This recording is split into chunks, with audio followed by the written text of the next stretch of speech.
Welcome to Simply Sarah. I am Sarah Stockham, your host, and I am so glad that you are here for this conversation. Just her heart, how she reaches out and touches people's lives. And if you are a place that you're looking for some more information on that, I invite you to reach out to her. And so today we have Eli Courtright joining us today. And Eli, I'm so excited that you are here. You're just coming back from rock climbing. So proud of you for doing that. And would love for you to share a little bit about your story and why getting to rock climb is such an important thing at this point in your life. Hey, thank you, Sarah. Well, a little bit about my story, and yeah, rock climbing is a big point, and it's really special to me right now, especially with the past couple of years of where my life has been. In the past couple of years, about 2 years ago, I couldn't walk at all. The week before, I was running 70 miles, ultra like cross country runner guy, and I loved it. I was in high school and ran every day, and I got super sick and I couldn't even walk. And it spanned for a couple months to 2 years that I struggled with this immense health. And point like it's been a long journey, and a lot of doctors and a lot of people saying we don't know what's wrong with you. But through a lot of persistence, I've been able to come to where I am now, and it's been really great. Yeah. When you got the diagnosis, what did you think when you heard them talk about your energy levels and what was happening in the mitochondria? Um. So yeah, I do have a dysfunction called mitochondrial dysfunction disorder, and my body just doesn't make very much energy, and so it takes a lot of energy to do little tasks. And to be honest, when we've heard that we figured it like some portion of the stuff out, it was really relieving and awesome because we've done tons of tests, like tons and tons of tests, and the majority of all of them came back normal. Like everything we did came back normal. And they're like, well, we see that something's clearly not normal. And um, yeah, so we did more and more tests, and it was like a year and a half of testing until we finally got one thing that we could go off. And then from there, we just continued until we got some sort of basis.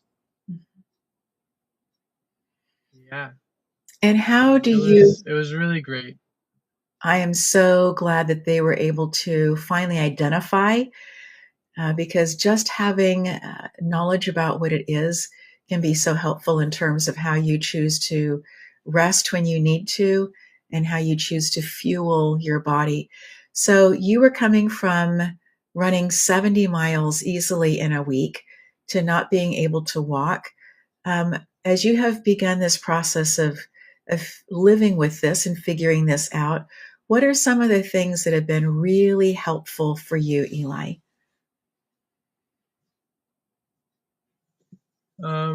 Really, probably the most helpful like couple things that I did.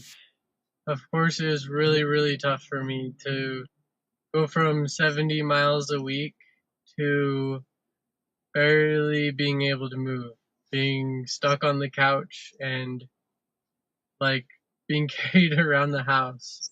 Um, but over that time frame, I just had to sit with my thoughts a lot because there wasn't a lot else to do. I couldn't go running or rock climbing or anything else like that. So I had to sit there and just take a breath and be like, well, what can I do now?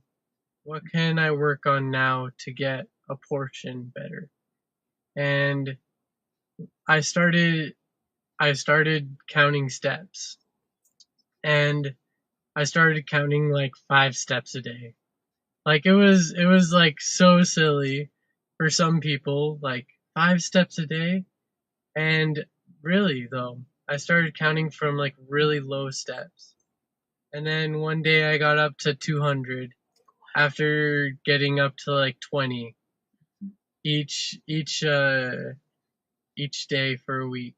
And like 20 steps is like from the couch to the other couch, or from a couch to a counter or something. Mm-hmm. And so it really wasn't moving a lot. But once I could get 100 or 200, I could walk all the way to my room and or all the way out. And it was a huge step for me. But that one huge step took like a month Mm-hmm. of just waiting and trying and failing and just getting back up and being like, look at all the progress I made though. I may have not got one more step, but I got further. Yes. And it was really good. Learning the how to just let go and to be able to accept where I am and Mm-hmm. to go from there. It was hard to accept and to let go, but really slowing down and basically starting all over. I had to start all over, like kind of learning how to walk for a bit, and it was rough. It was tough, especially knowing like the week before I was running. Like it was really like a 2 night thing. I was sick for 2 days and then I couldn't walk. Like Mm-hmm. it was very fast, and it was it was crazy to me, like how quickly your life can change from a circumstance. Yes. But I kept a positive outlook and I kept smiling though. Yeah, and I was down at times, yes, but with that I did continue. I had my days and I had my good days, Mm-hmm. and I just persevered and did some tiny things that seem really mundane to a lot of people, and like they might not have made a difference, but where I am now, I can say they definitely made a difference. Yeah. Eli, were there some foods or supplements that have been helpful for you in this journey?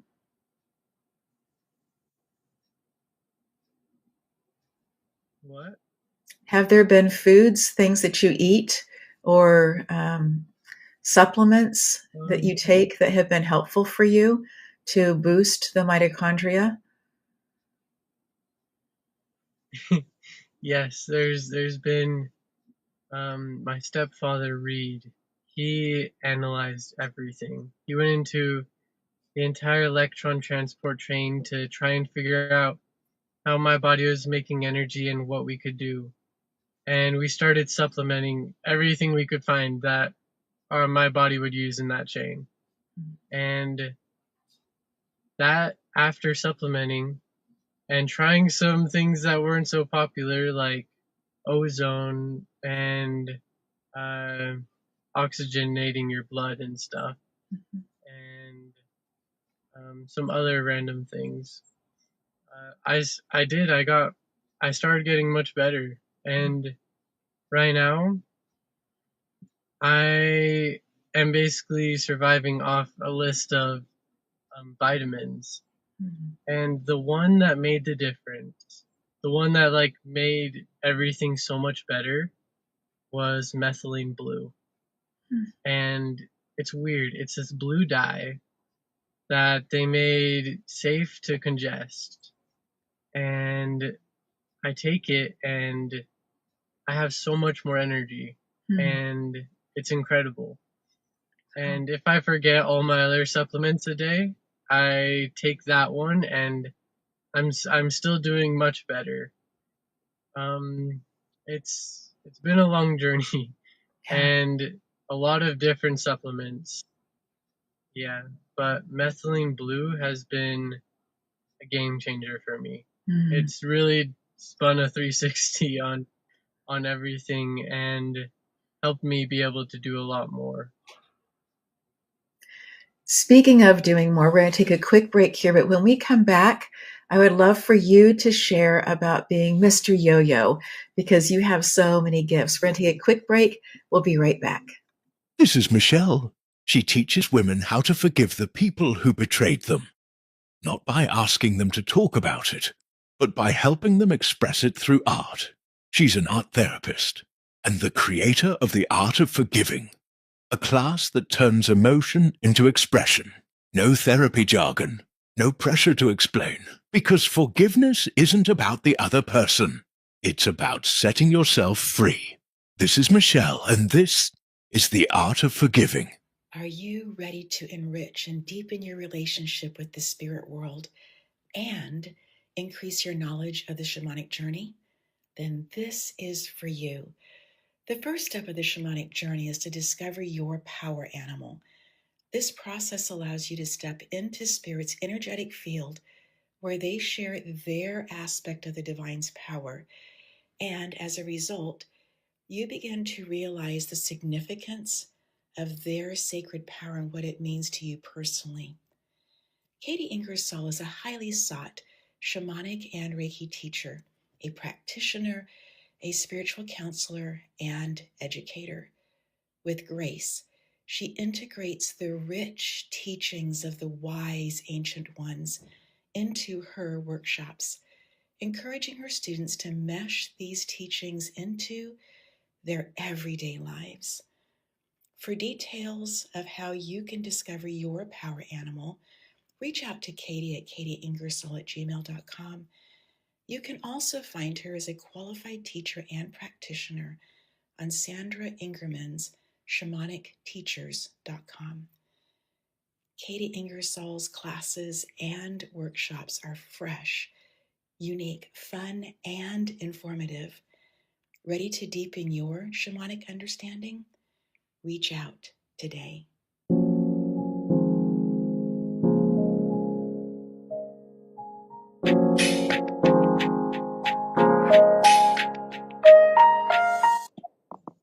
Oh, it's so good to be back with you. Eli, tell us a little bit about your yo-yo abilities, your yo-yo journey. Did that start before the last couple years, or is that something that you've been doing more recently?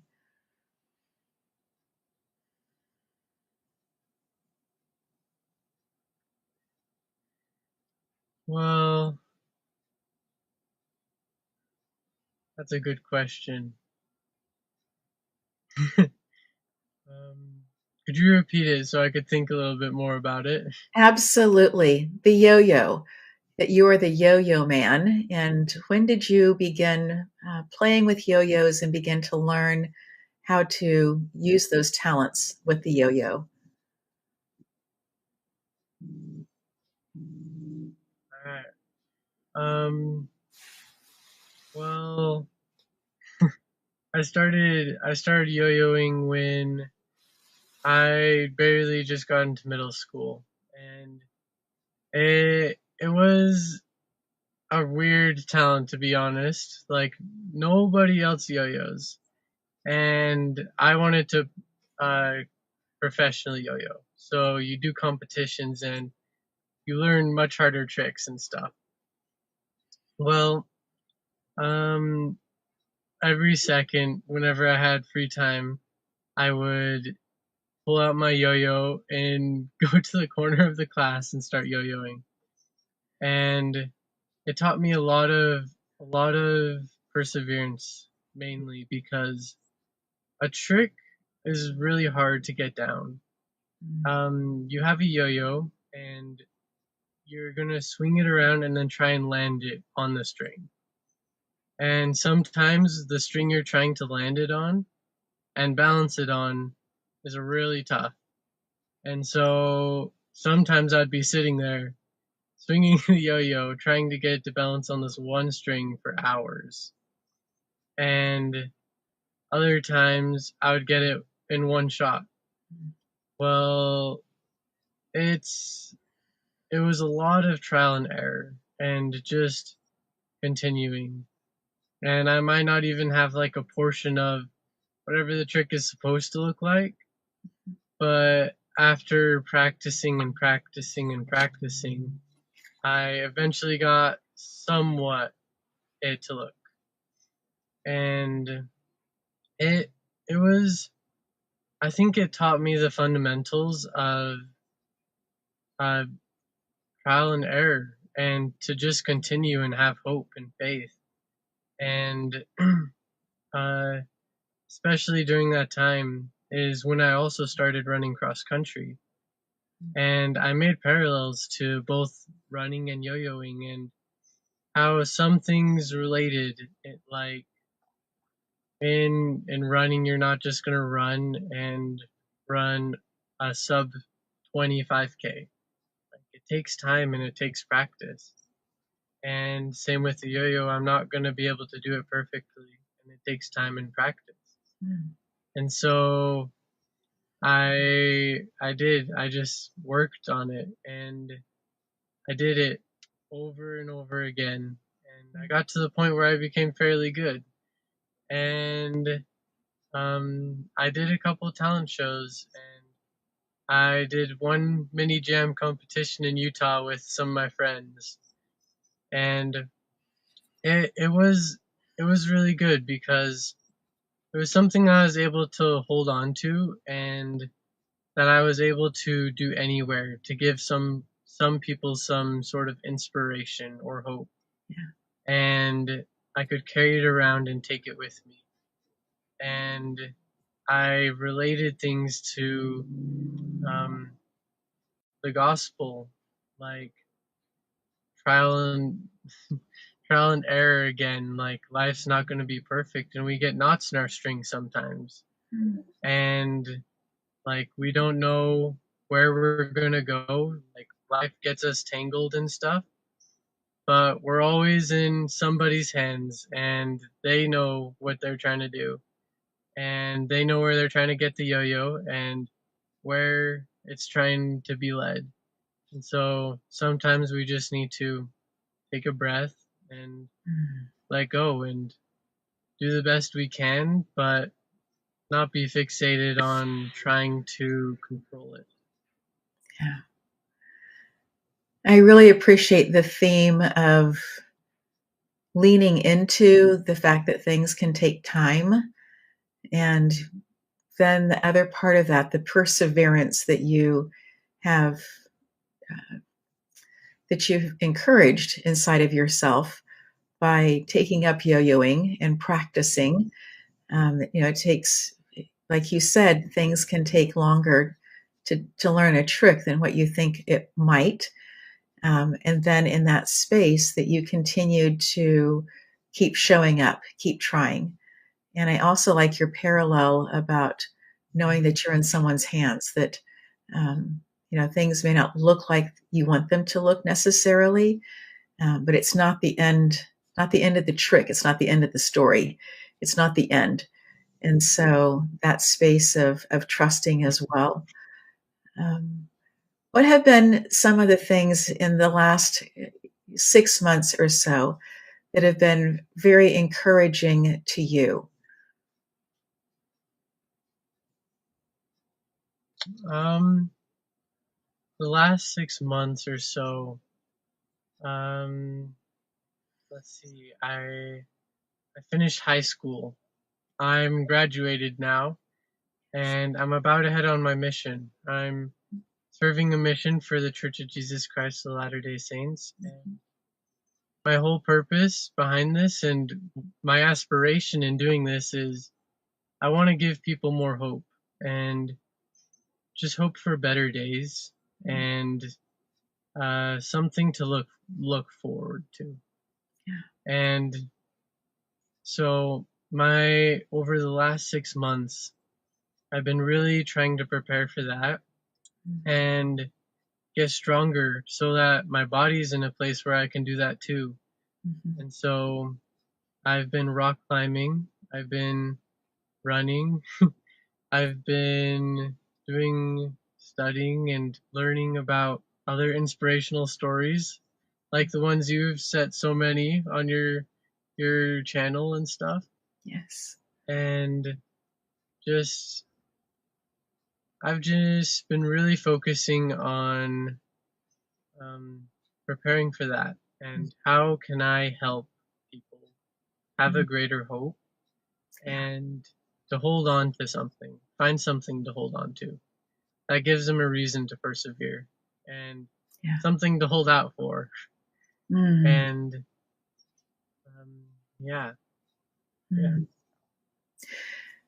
Although I'm not part of the Church of Latter-day Saints, I worked in Glendora for years, which has a huge group there. And what I so appreciated, one of the things I so appreciated was that while I was teaching music, the kids who would come in and know all of the patriotic songs and know how to sing were all the kids who came from the Church of Jesus Christ of Latter-day Saints. It was always really amazing to me, and that they had such community, right? That they had grown up knowing each other, and whether they went to different stakes or not, they were definitely interconnected in that space. And I really appreciate, Eli, how you talk about things to hold on to, but also things to hold out for. And I hadn't thought about that, things to hold out for, but that is that space of hope, that space of being able to see something and desire for it to come into the life, right? Desire for it to be something that manifests itself. Yeah. And so, will you be on a 2-year mission then?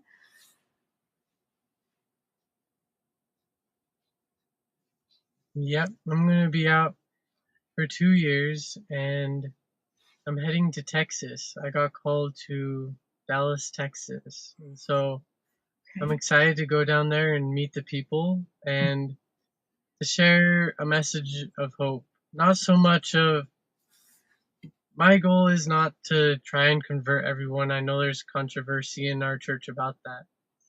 But my main goal to go out is to just spread hope and to, yeah, spread that light.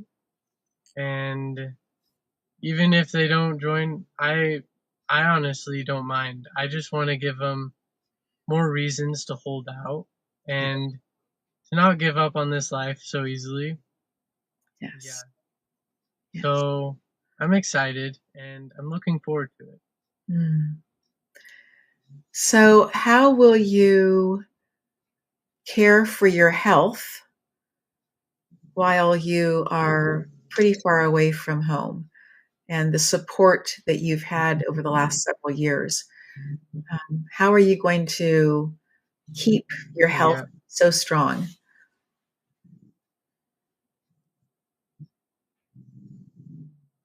that's actually a really good question. That's part of what I'm doing right now is I'm trying to get to a physical state where I know that I'll be able to be good for those 2 years. And over the past year and a half or so that I've had this health, well, 2 years that I've had it, um, coming up on 3. Now I'm thinking about it. um, I have to hold myself up to a certain level of physical fitness, or else my body just tanks. And Mm. so just holding myself to that limit and pushing Yes. myself and being able to not push myself too far and kind of gauge it. And yeah, I'm gonna take some of my vitamins and methylene blue that I'm taking and bring that up with me because otherwise I don't think I will be able to do it. But I have a hope that I will, and I'm gonna do my best too. And I think there's definitely gonna be my days where I'm gonna be like, I gotta sit out today, I can't do this, or just have to sit on the sideline for a bit. But I'm gonna hope, and I'm gonna continue with that, and I'm gonna do the best I can. And I I don't know how it's gonna look exactly out there, but I have a plan to just try to uphold myself to where I am now in Mhm. my physical activity and stuff and just keep going. Yeah. With your experience learning yo-yo tricks and competing there, and your experience with health in both of those arenas, and I'm certain this has also been in other arenas, your ability to hold on to hope, to keep leaning into, to keep continuing to encourage that space of patience, which for some people is so very difficult. But it sounds like you're extending grace to yourself as well in this space. Are there other things that you would like to share with us, or that you think it would be helpful for our audience to think about?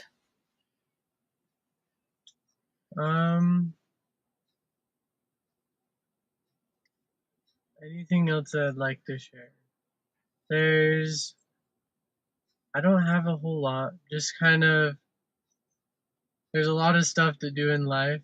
Like, really, there's mountains to climb, and everyone has their own personal mountain. And so, just focusing on the small things and not losing sight of those, and just continuing.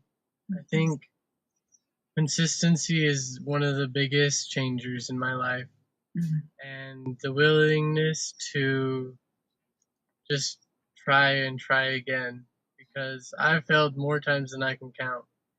But I got back up on my feet and I tried to continue walking, and I kept swinging a yo-yo, and I did so many other things.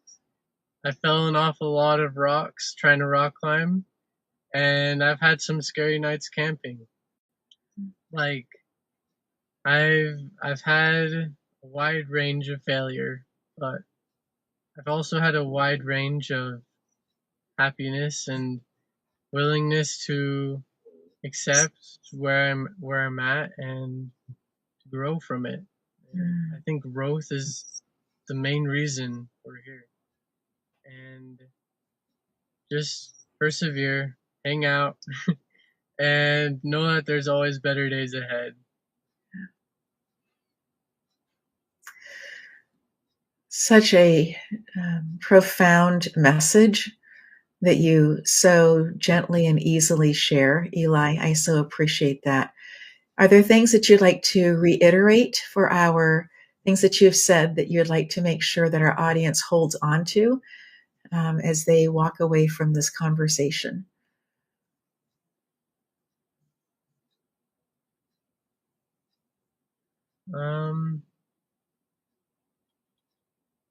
I don't have much to reiterate. Kind of just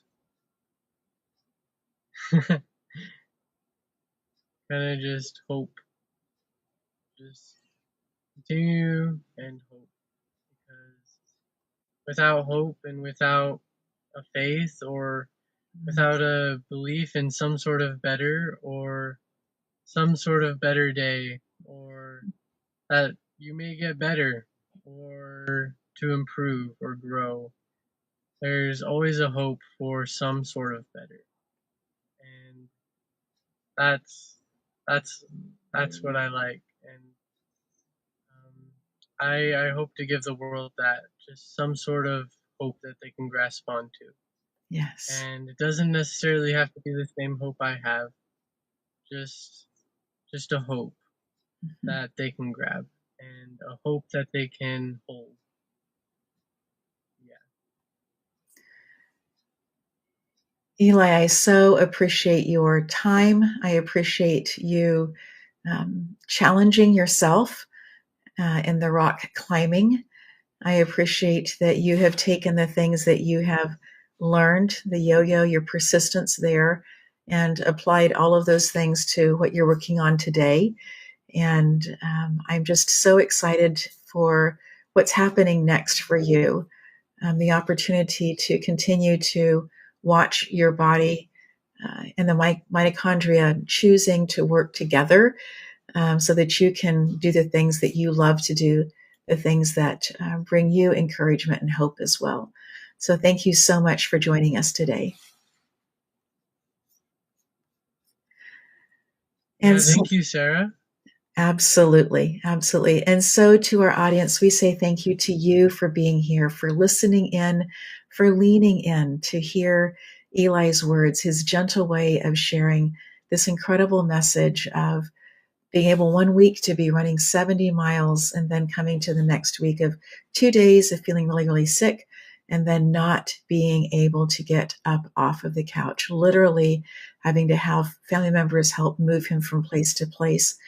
And yet starting that space of counting for 5 steps and then getting to 20 steps and then getting to the place of 100 steps and 200 steps where he's able to go all the way down the hallway, get to his room, and not giving up. I just so appreciate that depth of the story and so glad that you are here listening to it. And so until next time, friends, I invite you to take really good care of you.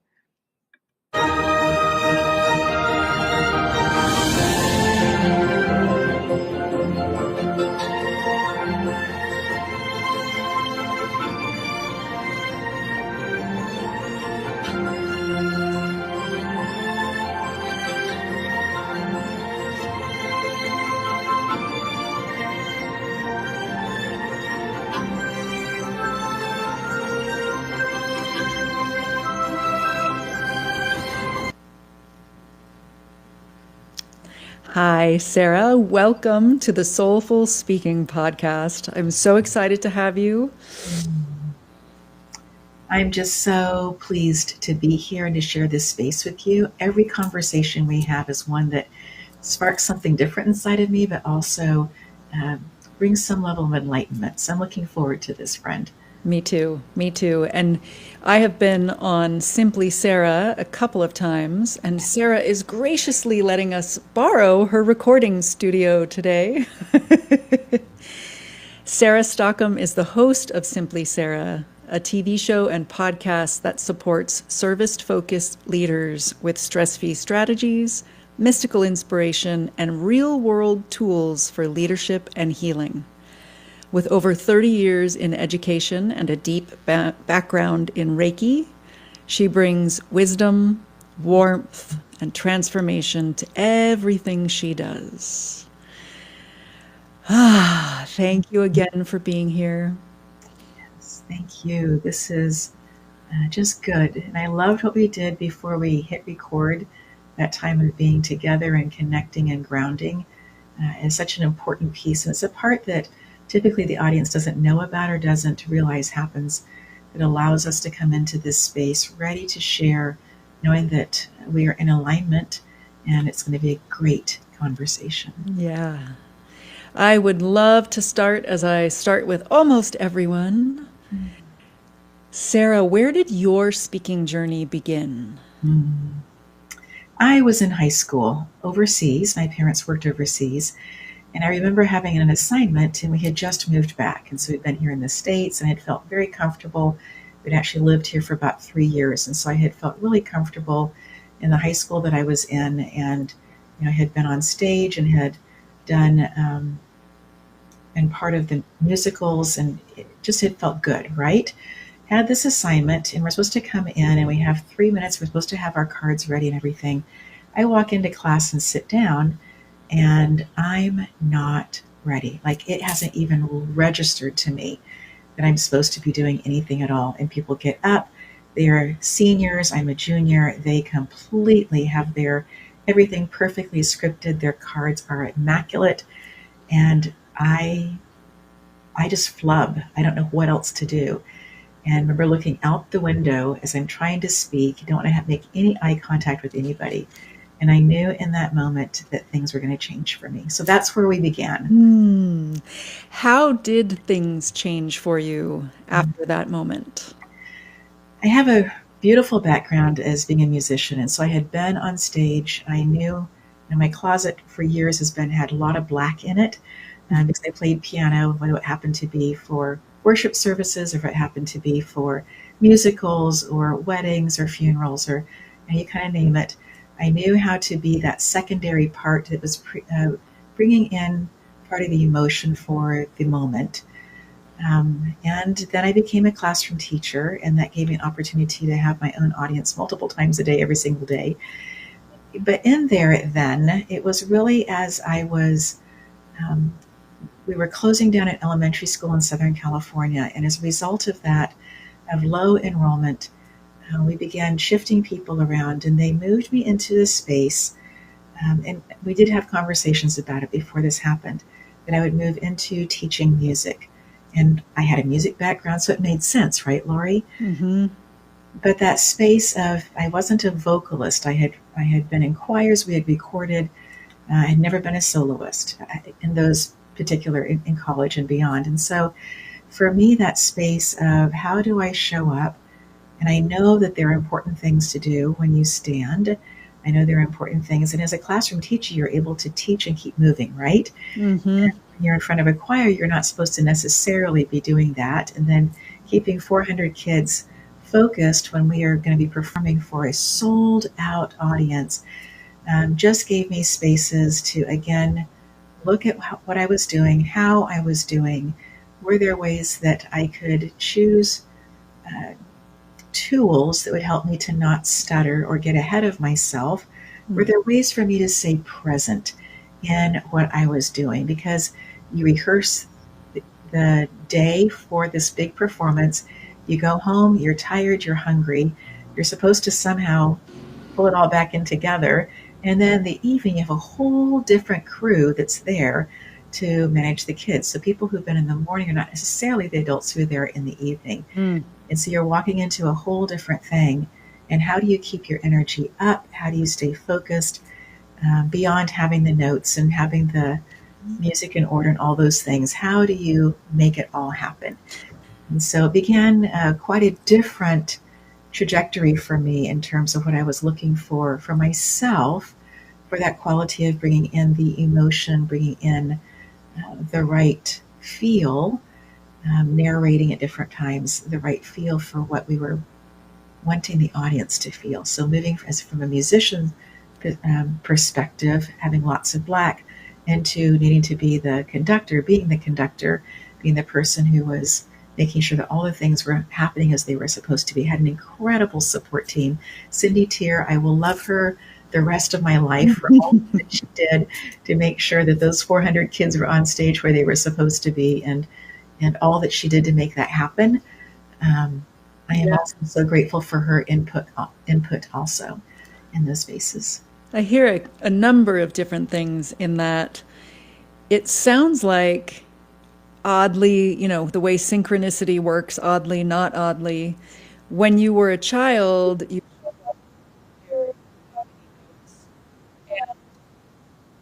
learned some things that sound like they were actually later. When you work with one set of people in the morning, and then in the evening it's a completely different set of people, and you're the conductor with others pulling it all together. How do you think that early childhood experience influenced you in particular in this experience and perhaps others along the way? I think that having that experience as a junior in high school was so helpful for me.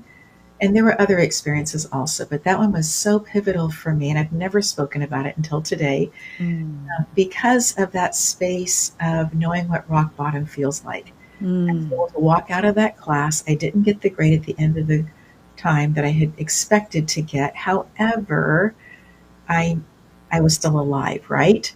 And I was at the rock bottom. Their only ways to go were up. And as we did these small group critiques in class, they could say, hey, this is where you were and this is where you are now. And I could feel the embarrassment of where I had been, but I could also feel that, yes, we are moving forward.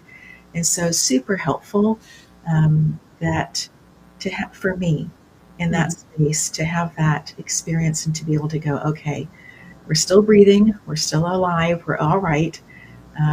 I don't think anything's going to ever be worse than that experience in terms of being, in front of a class or in front of an audience teaching. And so let's just move forward.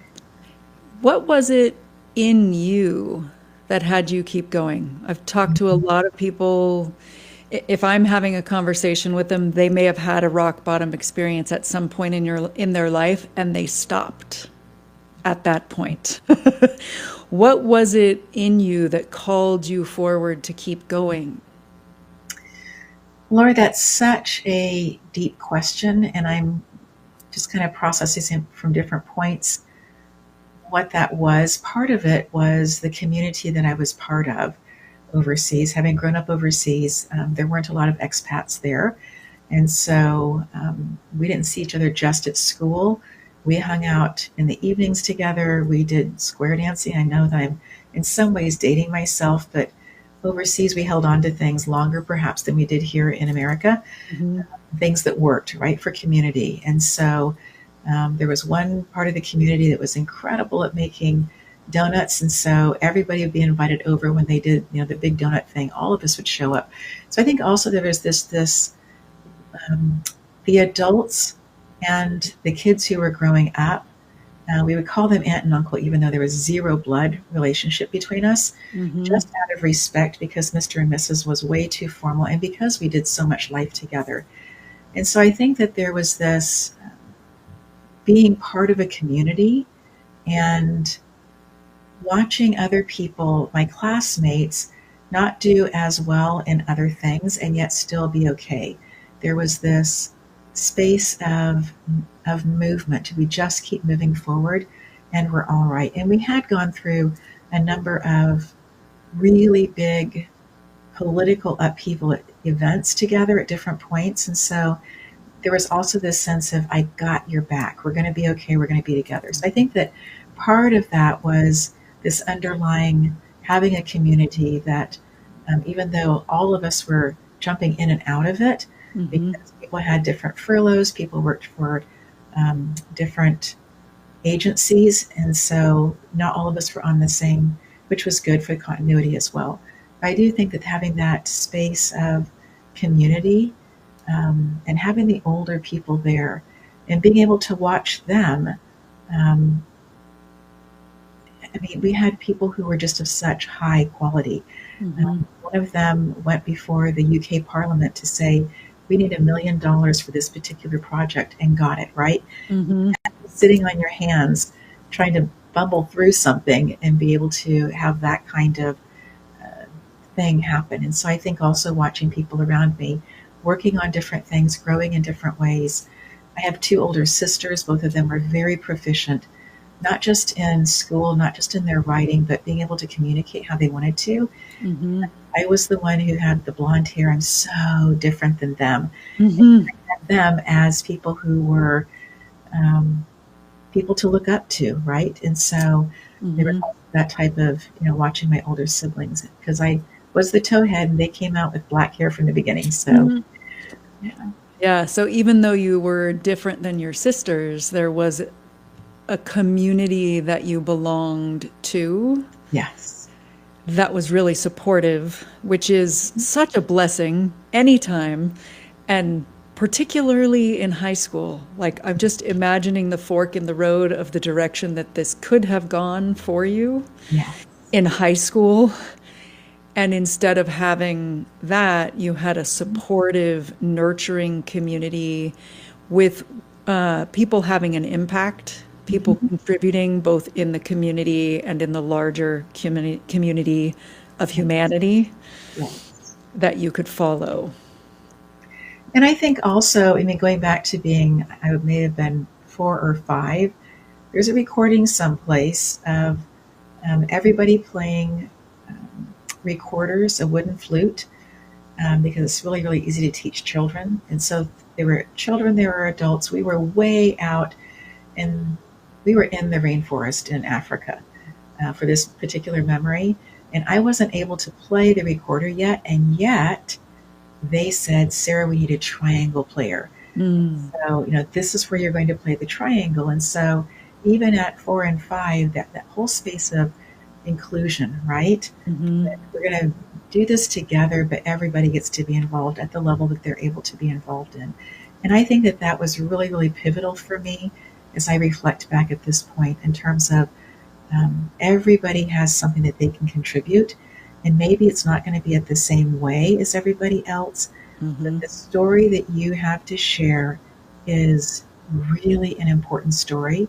And the fact that you have survived it is radically important. And the courage that it takes to share, if you just impact just one, it's such an amazing, and you may not even know who the one is, but that space of desiring to have an impact on others. I think that those are all pieces that have really played into me continuing forward. Yeah. And then you also shifted from, this is a common theme, being sort of in the background, playing music, supporting the stories of people in that way, to then becoming the teacher who's standing in one spot, which is in the center in some ways. What was it like to make that shift? That one was a very interesting one. I came into teaching being the third and fourth generation, depending on the side of the family, of teachers. And so it was in my blood to teach. And I would get through my lesson, and then, I had my curriculum and got through it, and then there would still be 10 minutes left of class. And what do you do with that? And so learning how to fill in such a way that it is supportive of the lesson and maybe has a space for connection with the students or the audience, maybe even asking them how it impacts them or how they connect it to previous learnings. And so now you begin to have a bit more of a dialogue. With the first several times that happened, I was just a sweaty mess, and I was teaching first grade, right? And so I don't think that they cared that I was a sweaty mess, but that whole space of the palms of your hands and the stomach just going around. And I hope nobody walks in right now, because I finished my lesson and there's still time before recess. And what do we do with that time? Yeah. Again, I hear the you that keeps going. And the first time we do things, I don't know about you, I was kind of a teacher's pet. I wasn't kind of a teacher's pet. I was a straight A student, teacher's pet. I was used to a lot of things coming easy for me, which then sometimes when I would learn something new would make me expect it to feel like it did once you've learned it. And what I hear in your first few times teaching, where there's 10, 15 minutes left at the end of class, is it was new. Yes. So instead of stopping and going somewhere else, you kept going and you went through the sometimes painful isn't really the uncomfortable, the uncomfortable newness of that in order to get better and in order to serve the students.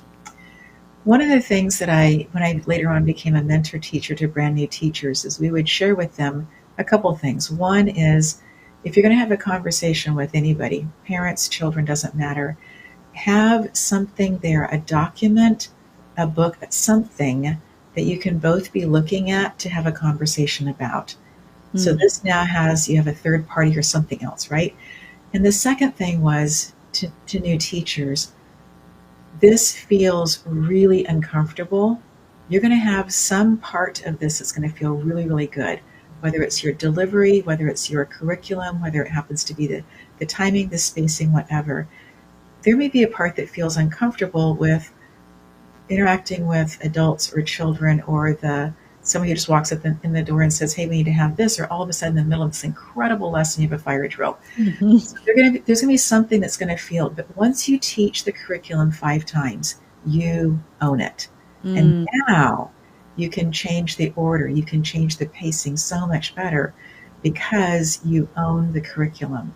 And so I think there's something also to be said about that when we do public speaking, that give yourself opportunities to speak, give yourself those uncomfortable moments.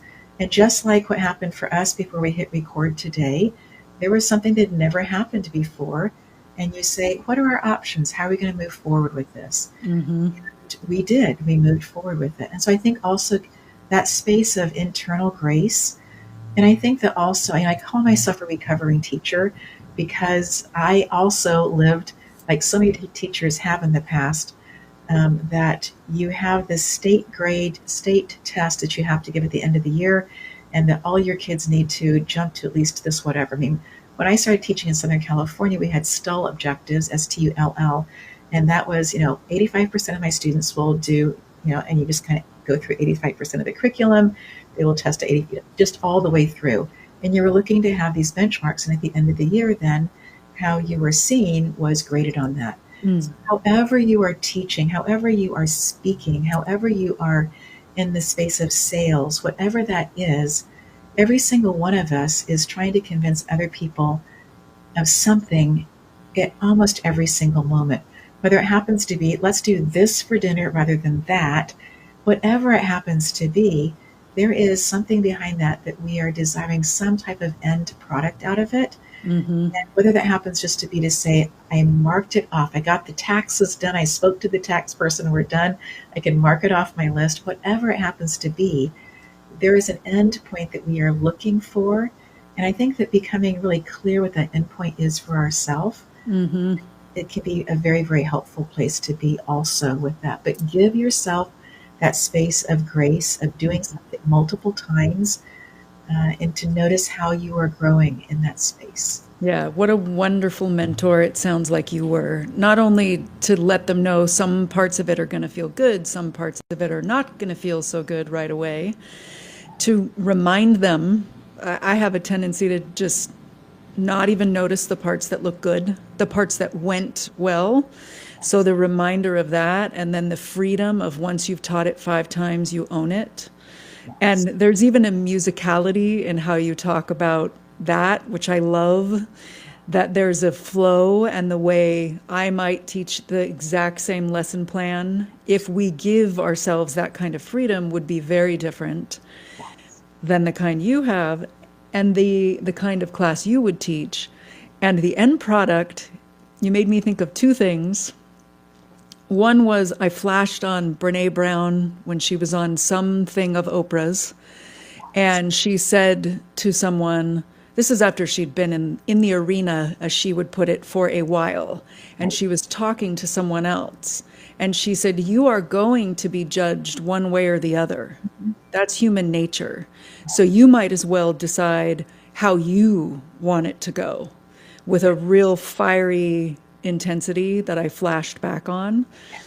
And I remembered a moment 2 weeks in a row when I was doing my Fitzmaurice voice certification. And the first time I went in there, really had my heart set on Catherine Fitzmaurice's son, Saul Kotzebue, taking off his glasses and saying, I was very moved by your performance, because he did that for a few other people. I did not get that. I got raked over the coals in front of everyone. So the next week I went in, that was for the performance of a one-woman show. The next week they said, would you like your feedback publicly or privately? And I was like, I'll take it privately, thank you. And that time I decided, pre-Brene Brown, I decided what kind of class I wanted to teach, and was like the imposing panel of 5 people with Catherine and Saul and somebody from Yale. They can like it or not like it. Right. I'm going to do my thing. Yes. And completely surrendered, took the feedback privately, and got completely glowed upon and told by even the people from Yale that they were going to steal and credit things that I had done. And you made me think of that in that moment. Yeah. I'm really curious where else your voice, your speaking has taken you, because now you're a recovering teacher. So you've gone elsewhere. Where else have you gone? So one of the gifts of just following the serendipity of life is that place of knowing that leaving the classroom was going to be difficult, knowing that we were relocating to come help my then 88-year-old mom, who was ready to have people here, and having these pieces, and knowing that I was 58 when I took early retirement, And even though I had been in for 35 years, the state of California really would have preferred for me to stay for 2 more years, if not 4 more years.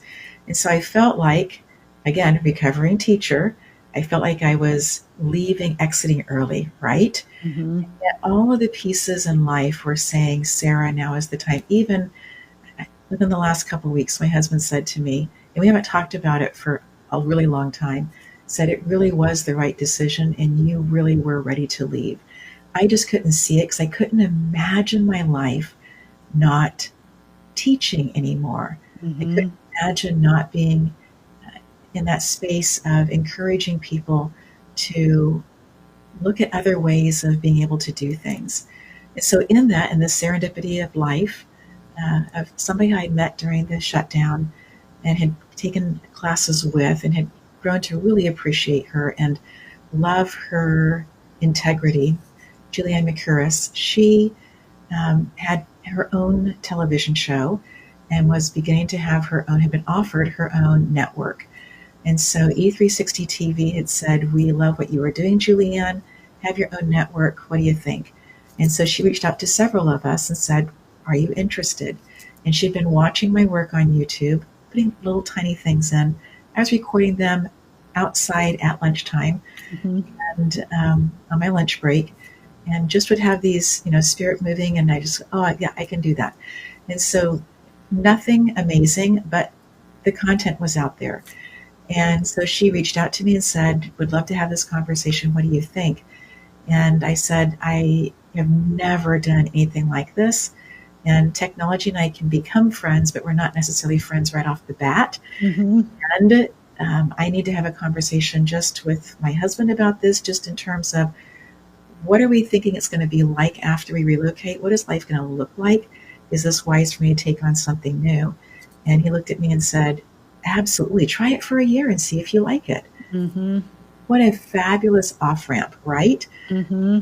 Just so amazing. And Julianne went back to Julianne and said, okay, these are the things that I'm concerned about, things that I can see right now. I don't know what I don't know, but help me in this process. And so if you go back and look at, season 1, episode 1, it's Julianne and me talking about how we're having this, new show, and she's asking me some questions. But the second person I interviewed, when people listened to that week, he was in Colorado, in Denver area. He got a call from somebody saying, I want to fly you out to Florida and have you come speak at this group. And I didn't know this for a while. And when I heard that, I was like, how amazing that somebody, I don't know who's watching, but somebody heard this, right? And this person is saying, I want that person.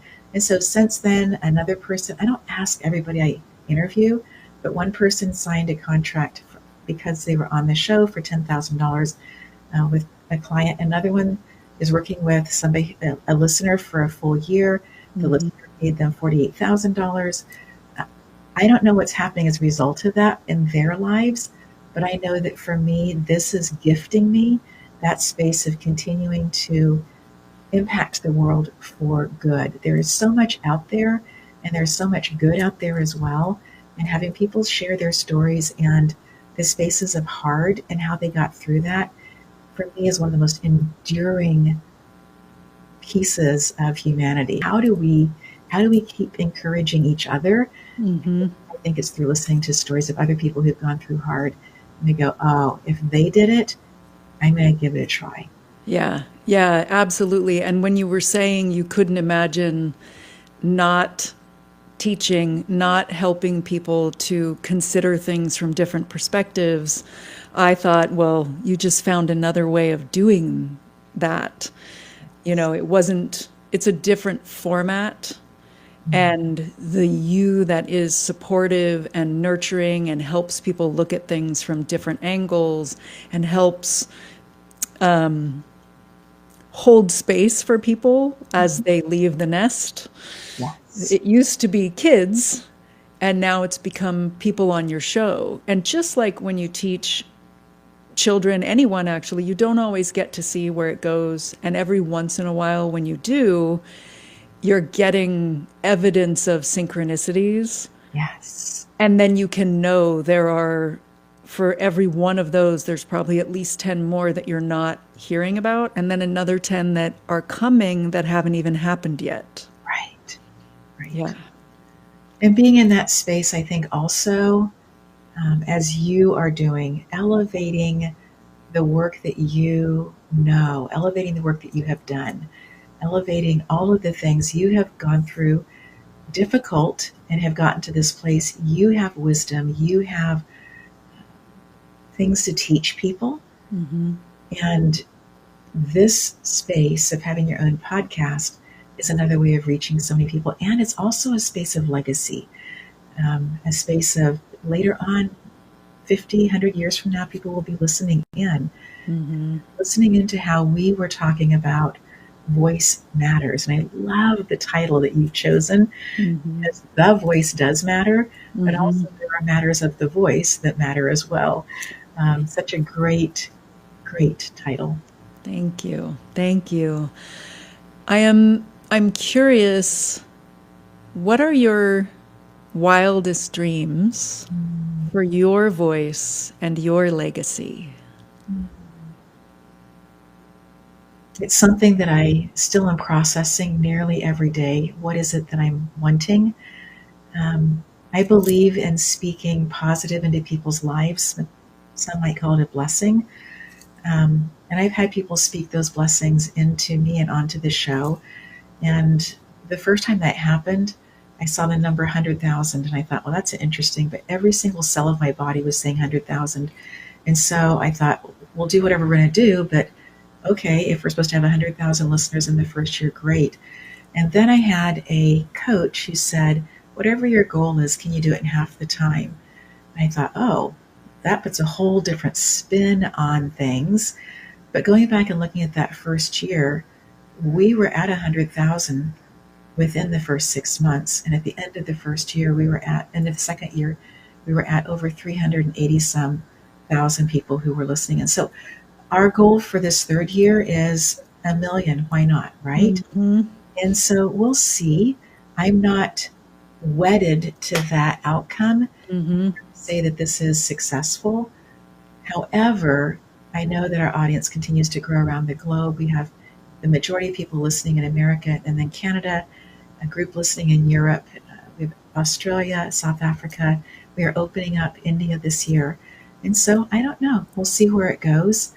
And I think that as I listen to some of my mentors talk about never retiring, I'm sensing that as well. Just turned 60. My mom's 90 and doing great. I don't know. We'll see where this goes, but I can't imagine not having the desire inside of my heart to help someone else along the way, to help their life be better, especially when they're in a hard place. I hear so much service and impact in the the numbers of, I have no idea why I saw this, but I saw this number, and the numbers now feel like they're not check them off numbers. It's impact and serving and touching that many people's lives. Yeah. And I also hear and feel trust radiating off of you from the moment that you left teaching, even though the world, society gives us these arbitrary, somebody decided that making it until 60 or making it until 62 or making it until 65, they put this thing out there and we get shooted all over. So there was that. And then there was a part of you feeling, this feels right. I don't know exactly where it's going. There must be another way. And that same surrender and trust is in you now, to trust that you will reach the right numbers and the right countries and the right people in the right timing. Yes. And I think also in the relocation, there was so much unknown. So for your listeners who are leaning in and saying, okay, Sarah moved across the country, was able to kind of figure this out, I will share with you that how full my life was before. People here were like, oh, and now you can we sign you up for, let's do, and to find that space of saying, wait a minute, I get to choose. And no is a complete sentence, although I typically will say no, and here's the reason why. the timing just isn't right. It's a great idea. But for your listeners to also know that every single speaking engagement isn't necessarily the right next best one for them to take. Mm-hmm. Listen into it, feel into it, make sure that you have the support that you are supposed to have for that. And I think also the second part is when we start something new, that space, this is full circle in our conversation, but the uncomfortability of it, gifting yourself the time to become more comfortable with it. Mm-hmm. Sometimes that takes longer than what you think. Sometimes it happens very quickly. Doesn't matter. Mm-hmm. Gift yourself that space and time. Yeah. And if it's new, including saying no to something that might have been aligned for us in the past, rather than filling it up and doing it the way we used to, it's going to feel somewhere between different and uncomfortable. Yeah. And liberating sometimes. And then when you lean into it and wake up one day and go, oh, this feels really good. I have found my voice. I have found the audience that resonates. I have found the way to deliver. I have found people who are supporting. Sponsorships are paid, however that is for your audience, right? But all those different pieces are all part of the game. Mm-hmm. And I'm so grateful that I still had, I'm going to call it my day job, as I was working through some of these pieces, right? Mm-hmm. And I knew that I wouldn't be asking for any sponsorship for at least 6 months. This was my choice, but also following the nudge of you need to know what you're doing and which buttons to press Mm-hmm. as you were doing this. Mm-hmm. And that was a really helpful piece for me also, just to have some of those pieces that I could lean into and know that things were taken care of. Yeah. Yeah. And for people out there who are thinking, because I know some people are saying yes to things that they feel like they should or that they used to. And some people are sitting back wondering, I want to speak and I don't know which one is right, and they're not moving. So I'm also going to highlight that Sarah heard her husband when he said, why don't you try it for a year and see how it feels? Rather than, why don't you sit there and think about whether or not you ever want to do something like this or the other thing. It's really helpful to have supportive people around us who can mirror back what's going on, back to that community. And sometimes to take a leap and then to be ready and willing to say, I'm done. That's not aligned for me anymore. Yeah. One of my favorite places to go shopping for things for our garden is a place called Meadowview. And they just announced last week that they are closing up shop. They have sold to somebody else. And I went there today and I prepared myself for this may feel really sad because they've just had the most amazing people there. I think the next people will as well who come in to sell in the garden place. But that space of just acknowledging that all things do come to an end. She has grandchildren that she wants to spend time with, and she's tired. Yeah. Kudos to her for making the right decision for her, and the rest of us are going to get it figured out. Yeah. I'm very happy that we're hearing stories of women doing that. Women doing what is right for them, not what they've been told they should. Exactly. If our listeners are drawn to you and want to connect with you even more, where can they find you? sarahstockham.com. They can also find me at YouTube. The majority of people who watch Simply Sarah are not on YouTube, but it's an easy one that most people have that app. The other app where the majority of people watch, either live or on demand, is E360 TV. And it's an app that you can get in your preferred place. And you can find us on Simply Sarah. And so I look forward to conversations with people if this has touched their heart. Would love to hear from them. Wonderful. And now it's time to slide into our Pivo pivot. Yes. Do your best to answer with one word or a short phrase. Yes. What is your favorite word? Possibility. What is your least favorite word? Don't. What turns you on creatively, spiritually, or emotionally? Nature. What turns you off? Dense energy. What's your favorite cuss word? George. Literally. What sound or noise do you love? The sound of a cat purring. What sound or noise do you hate? Intense, loud screeching. What profession, other than the ones you've already done, would be fun to try?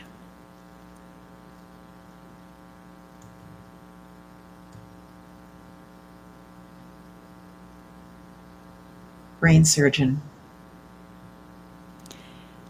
What profession would you not like to do?